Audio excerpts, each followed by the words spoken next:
while with all that excitement I joined, there were a few things that really surprised me in some unpleasant ways. So, for example, when ever there was a problem, or whenever someone senior had to make a decision about something, they felt the need to ask me permission every time they needed to make a decision. So, for example, Mhm. you had very senior engineers, maybe twice my age, who Mhm. knew about the subject matter much more better than me. But just because I was, say, the chairman's son, or because I was part of the family business, they felt that Mhm. they needed to ask me permission before making the decision.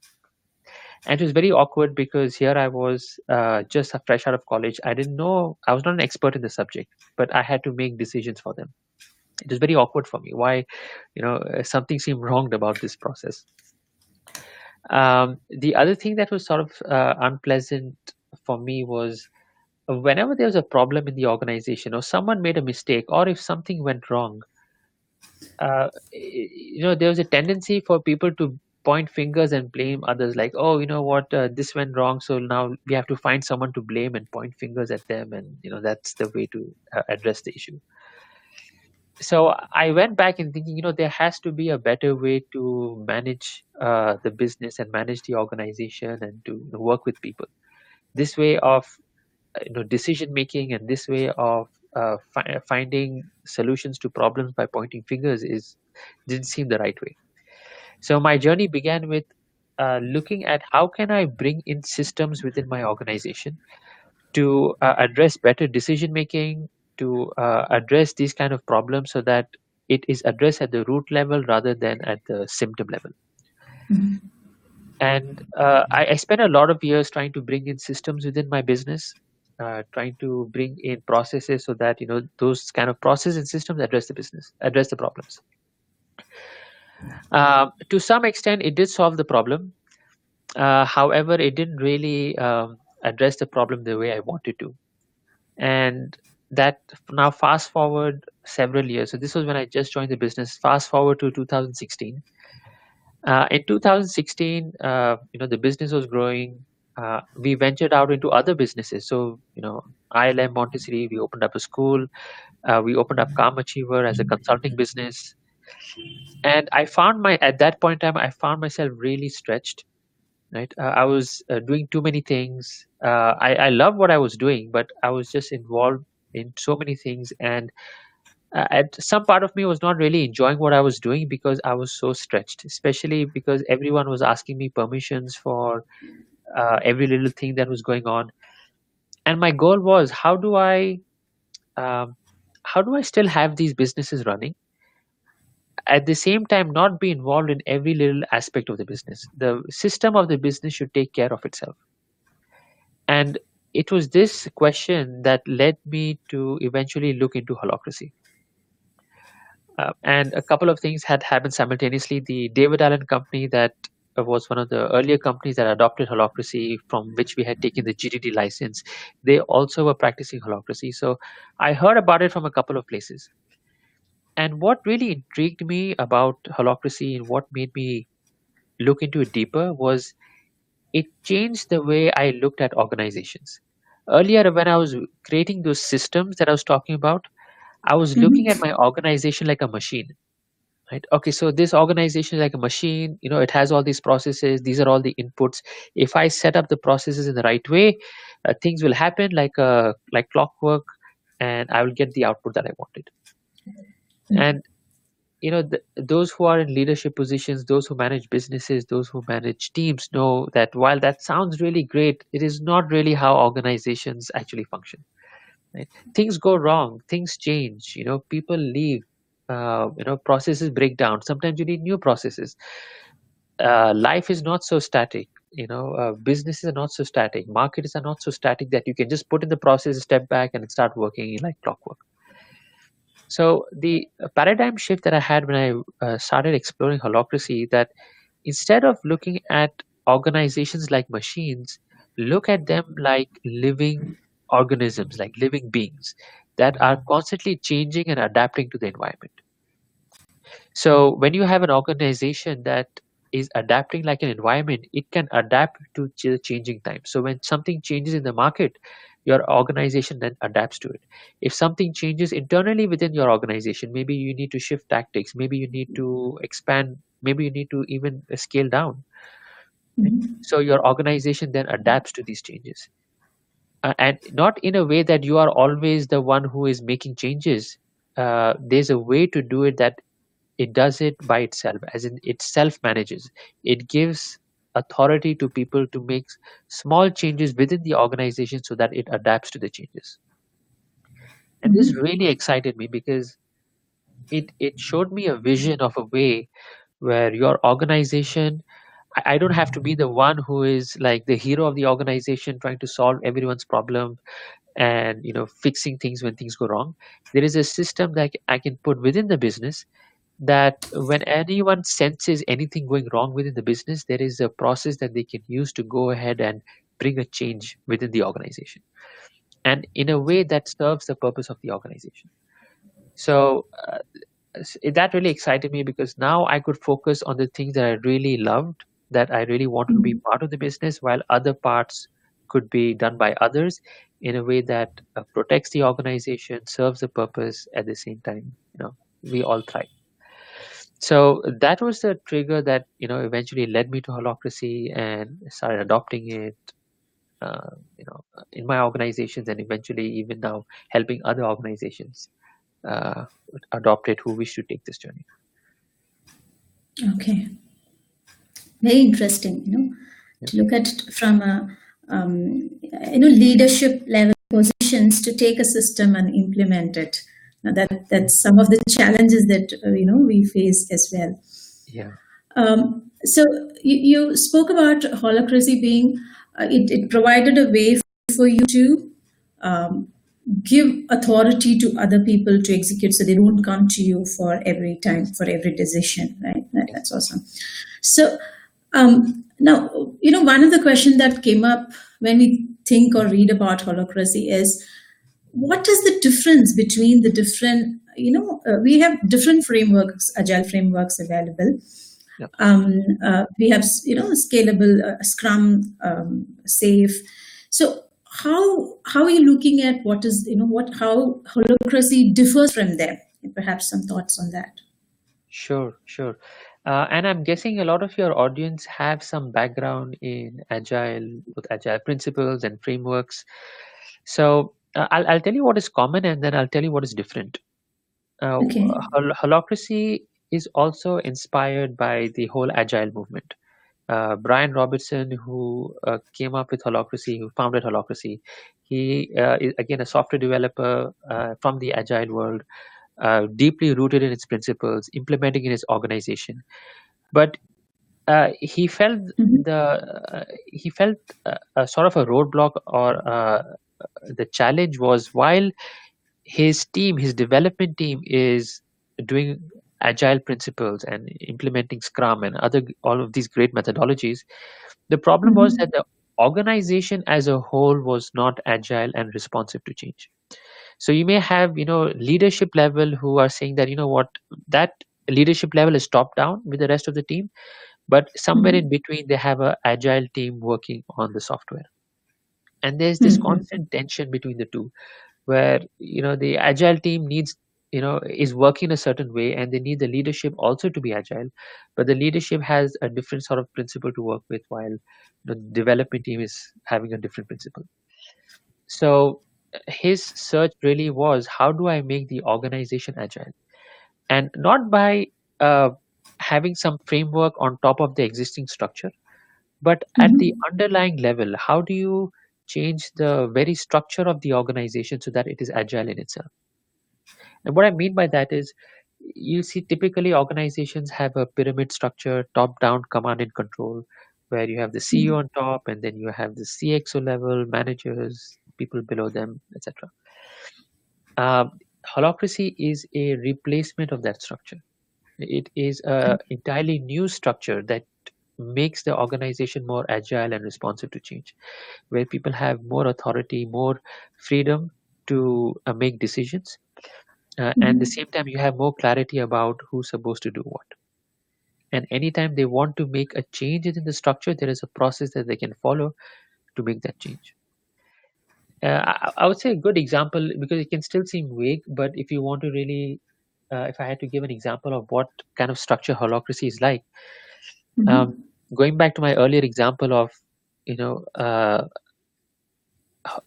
is a structure and organization that is like a living organism. So, just like how a human body functions, a human body is not a top-down structure. You do not have a boss cell that is commanding other cells, do this, this is how all of you, pump blood from the heart to the other organs, and this cell I want you to go in this direction, etc.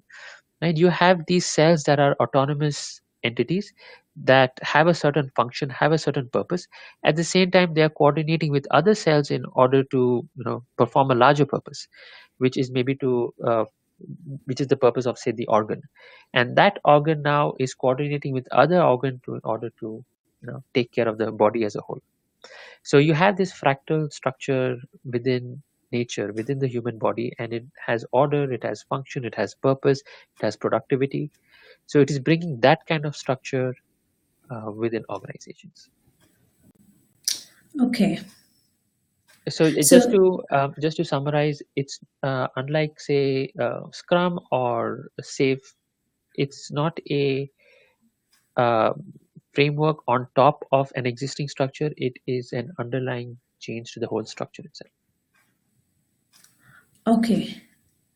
All right. So it's not like, okay, you just do it for one department and, start from there. It has to start with just restructuring the whole thing. Is Yeah. that how it is? Well, eventually that's where you get to. But when you're starting off Mhm. Holacracy, you can start with one department implementing Holacracy, and test it Mhm. out, see how it's going, see how the feedback is, how people, sort of responding to this change.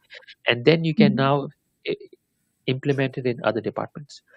But the change is at the structural level. It's not something as a layer that you put on the organization. It is, so you Mhm. start with one department, you are changing the structure of that department. And then when you now start doing in other departments, you start now implementing that same uh, system, the same structure with the other departments. Okay. Okay. What another sense I'm also getting there from your description is it also provides a flexibility to change the structure itself.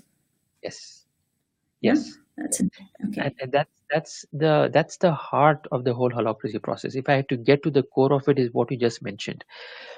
If any organization today, following, say, the top down command and control management hierarchy, if they want to make a change to the structure, it is slow, it's painful, it takes a long time, and it happens, say, once in a couple of years.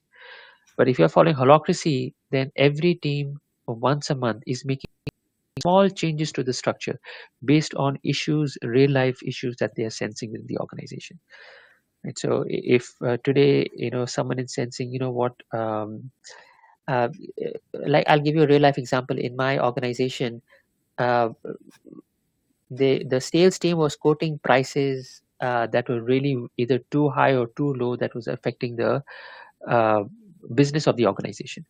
So someone then proposed a change. Let's create a new role. Let's create a new accountability, a new domain, whereby we have this role called pricing strategist, and that role controls the pricing of the organization, of our products, not the organization. So, there's similar. This, if someone senses something going wrong within the organization, I'll give you another example that is kind of going on. As our team is expanding to different regions, now we have people in Delhi and people in Bangalore. People are sensing that, the holidays list that we have for 2020 is not fair, because in north, we have different holidays, in south we have different holidays. So someone is now bringing a change in the governance of our organization to relook at the holidays, so that it is Mhm. more fair within the organization, right? Because we had no accountabilities to look at it, someone was just doing it. But now we're getting more Okay. clarity about making these changes. Okay. And you're allowing that change to happen for somebody else to come and suggest. I see that's the end result, one of the result of also having holacracy model, I see. So yeah, I have a couple of more questions that I wanted to ask, but there are so many questions pouring out. So I'm going to, slow down on my questions Sure. and go on take up some of the questions. Is that okay? Yeah, please go ahead. I'm here to answer questions. All right. So we have a question from Gokul from Chennai. I wanted to understand what is the minimum size of the company, minimum size of the company before I can think of implementing holacracy. Yeah. So hi Gokul. um, so I would say at least three. You need three people for it to make sense because there are some core roles you need to fill in. I've heard there are organizations that are doing it with even two people, but two seems kind of less. But if it works for them, that's fine. But I would say at least having three people within an organization is good enough to start. And in some ways, the earlier the better because it is a big change. And the earlier you make the shift, the more easy the transition to this new way of working. Okay. So if I extend that, the maximum size limit? Oh, the largest organization that has adopted holacracy is in the thousands. So I know Okay. Zappos, for example, is 1,500. They're still working with holacracy. I know there's some larger organizations in Europe that are doing it as well, similar sizes in the thousands. So yeah, you could go up to that. That's what we've seen. All right. Yeah, Gokul, if you have a follow-up question, yeah, you can go forward and type it out. Another question is from Sunil from Chennai. Decentralizing decision making is great, but how to empower that for Indian culture? Yeah, it's a good question, and it's a challenge. So holacracy is not an easy shift, right? And not just for Indian cultures, because I've seen adoptions happening in Europe, in US, even in those kind of cultures, which is different from Indian culture, not as hierarchical. It is even a challenge even for them, right? But there are certain things you can do to make the shift more easier. For example, if any organization is adopting holacracy, the first thing I would really look at is the leadership ready for this kind of change? Because at the heart of it, there is a power shift that is happening, right? And in a good way, not as in, it's not like the top management or the CEO is giving up his power, right? And having now less power. It's more, think of it this way, it's more like raising everyone's power within the organization in order to bring changes to serve the purpose of the organization, not to serve their individual purpose.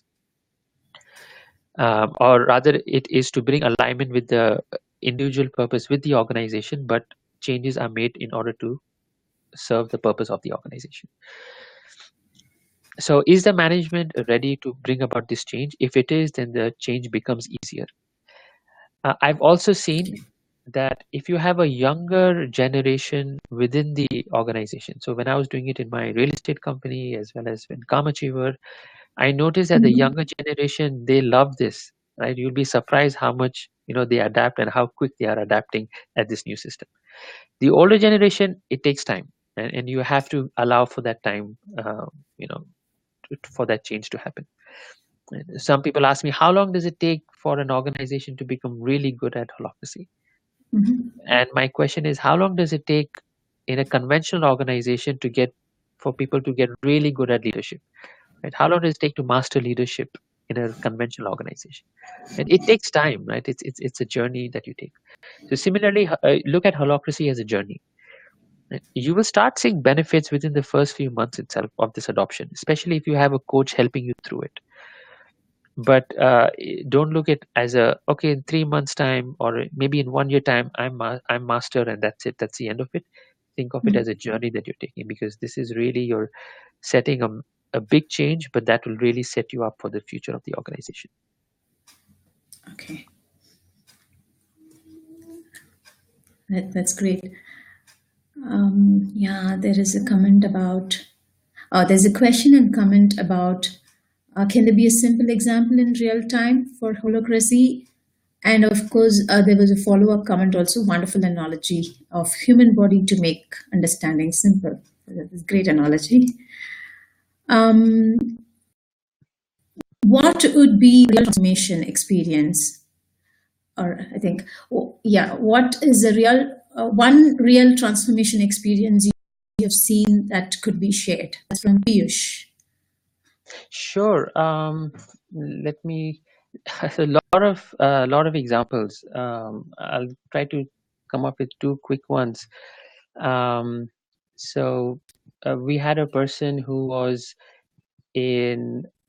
So one of the key changes that holacracy brings about, it separates uh, people from their job titles, and from where they are in a typical management hierarchy. So that means one person can fill multiple roles across the organization. If you look at me, I fill multiple roles in my organization. Even though I'm the founder of my organization, it gives me freedom to fill in roles that I'm most interested in.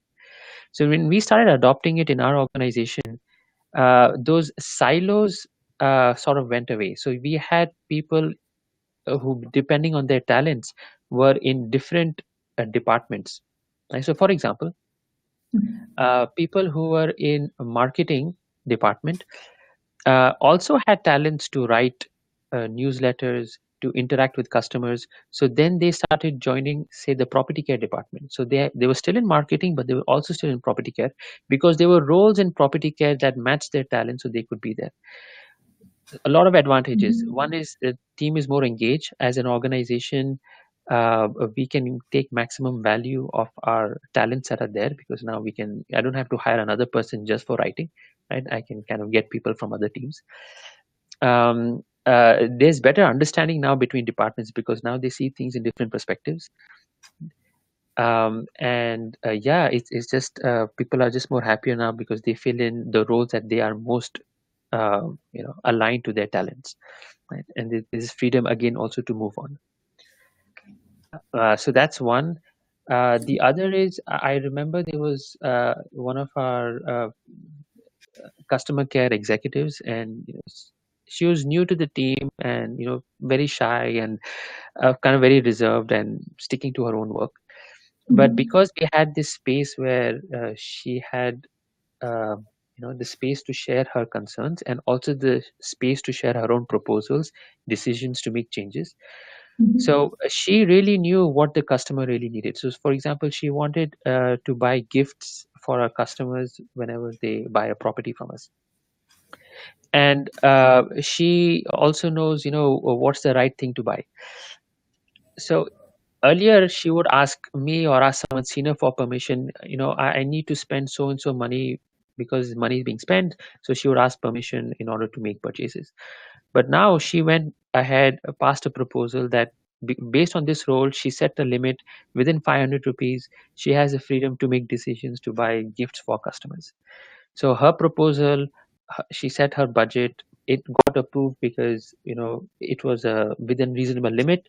It does not do harm to the organization, and it got passed. And now I can see a different sort of energy within her, because now she feels more ownership of the work. She's making better decisions. I don't have to be involved in it. Customers are happier. So it was sort of a win-win for all of us. And these are two top of. I have other stories, but these are two that came on top of mind. Okay. Yeah, talking about roles, that's one something that I found very interesting in the holacracy model. I see it gives more importance to roles and functions, and it doesn't talk about titles much at all, right? Um, so, can you elaborate a little on that? What do we mean by roles and functions, and not using titles? Yeah. So one of the things holacracy does, it separates. And let me put it another way: the management hierarchies and organizes people in these boxes with their titles. And so that means someone who is a chief marketing officer, and who they can't really be part of a function within the customer care department, or maybe someone in customer care department who's good with numbers cannot be part of, say, the accounts department, right? Because that's the way the structure is. Mhm. But Holacracy is different. What it does is separates the structure from the people. So if you look at the structure of my organization, Mhm. you won't see people, but you will see roles, and you will see circles. And Okay. so you will see rather, and each circle will have these different roles, and each roles will have clear accountabilities, what that role is responsible for. And now the people can fill in whatever roles that match best their talent, their skill, and the needs of that team, or the needs of that circle. So, like I was telling earlier, I could fill in different roles within the organization, and I do fill in different roles. I fill something around an 8 or 9 different roles across the organization, right? uh, and I'm in different teams as well. So the idea of titles in that sense goes away, right? Because I do coaching, I do some roles in human resources. I also am an advisor in a different circle. So the whole idea of titles kind of becomes irrelevant. Right? It's more like what value am I giving to the organization. Okay. So, how does other companies who have adopted holacracy take it, or how in terms of giving away titles? I think again it comes links to that Indian culture where we have all um, tuned towards looking at titles. So this is Yeah. Yeah, so if you move, so now titles is linked to positions, is linked to appraisals, is linked to compensation. So when you're moving away from that, the old models of compensation, career enhancement and your career path, all that has to now be replaced with more other models that are relevant to this kind of system. mm, So, for example, and every organization has now evolved their own system. I know, mm, for example, I think Zappos or others, they had a system called a badge-based system. So depending upon what skills you are bringing within the organization, you're a developer, you're customer support, um, or maybe in finance. So depending on what skills you bring to the organization, you get badges, and based on the badges, your compensation is determined. Right? That's how they dealt with it. So it's what value you bring to the organization is depends on, and your compensation depends on that. okay. We have a different system in our organization. So one is based on skill, and we have a system of peer review.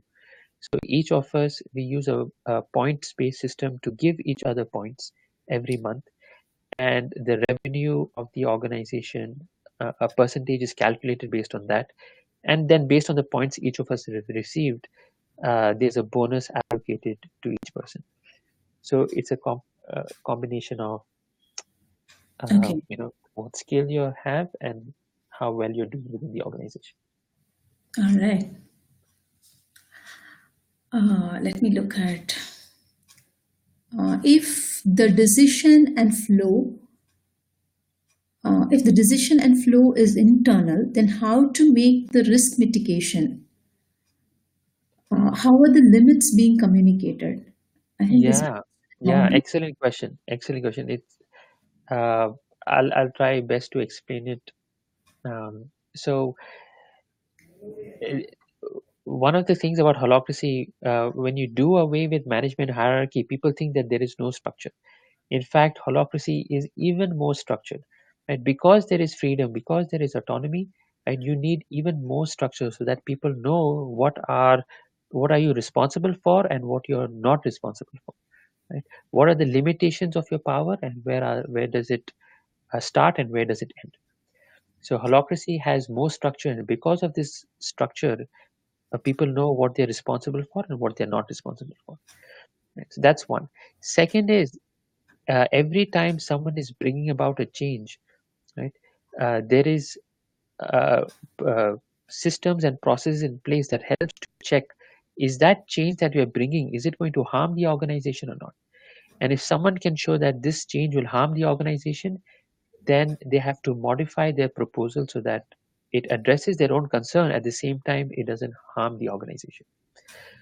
So a governance proposal, whenever it is passed, there'll be someone who facilitates it and will always check with that team where the governance proposal is being passed, that is this going to harm the organization, and if so, then let's modify the proposal so that it addresses the concern, at the same time addresses the objection that is raised that is going to harm the organization. In that sense, there's always a protection layer. All right.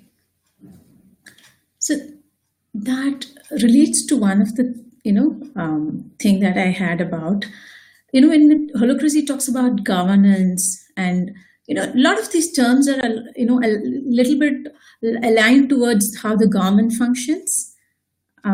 Yeah, I don't know the total structure, but just looking at some of the terms, I just felt that. So doesn't it lead to some red tapeism on a long run?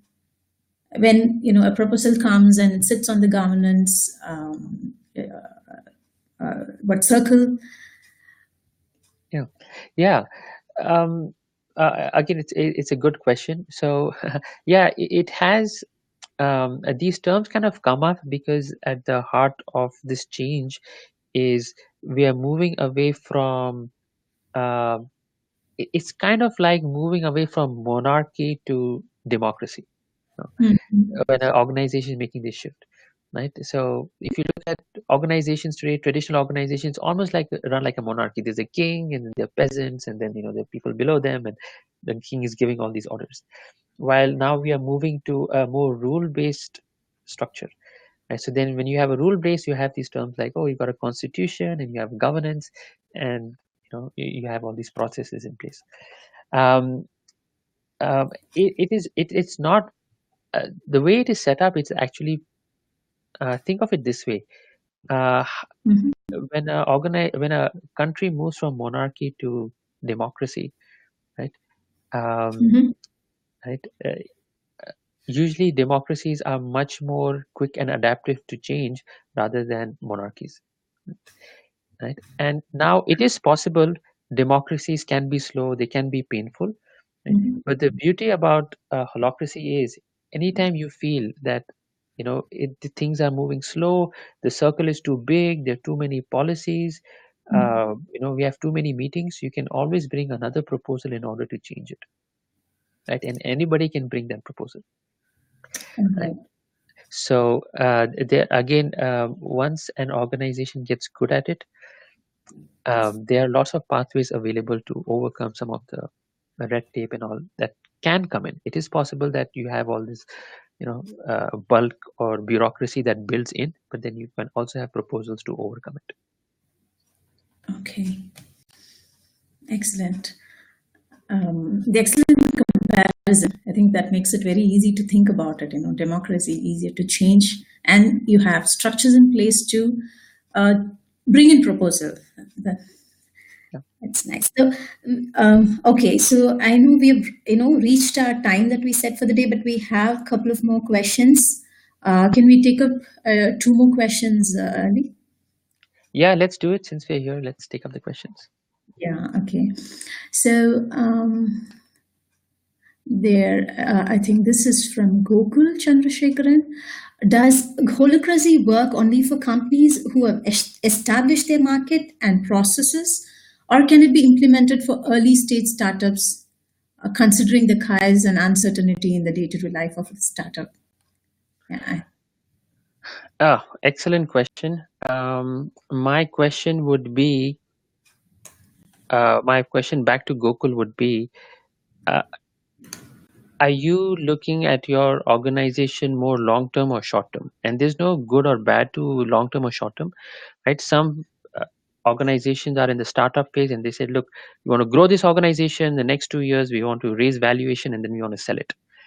And if that's a strategy, then holocracy may not be a good fit, right? Because this is a serious investment the organization has to do.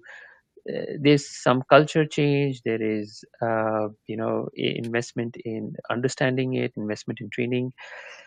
So it may not be worth it for organizations who have a short term view. But if an organization is saying, look, I'm starting out now, but I have a long term vision for my organization, I want it to survive even beyond me, right? Holacracy then is an excellent solution, or not an excellent system to follow, because it will set up your organization to be a purpose-driven organization that can that where people are empowered to take decisions, and you can focus on the things that you love the most. And even for any reason, if you're not there, you have a system in place that will take the organization forward in order to fulfill its purpose. Okay. So it's for startups who are looking at a long-term view. Yeah. That's nice.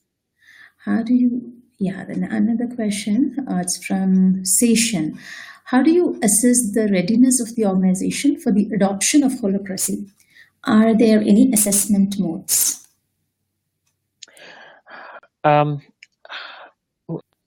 Yeah, there are a couple of things that I look at. Because it is a massive change, in some ways there's no right time to do it. If you look at it, and if you're ready, if you feel that this is what I want my organization, if I wanted to move in this direction, then that's the right time. But at the same time, there are certain things you can do to assess, is this right for my organization or not. And if anyone comes to me, this is what I look at. I look at, is why are they doing it? Because this is a tough and a big change, right? So what is the why behind this change? Are they ready for this massive change or not? And if their why is coming from the right place, then that's a good sign that they're ready for it. Second, is the leadership ready for it? Mm-hmm. And because they, in some ways, they have to model this change, and people in other parts of the organization are going to look up to them. Are they really modeling this change, or is it just lip service? So is the leadership ready for this kind of change?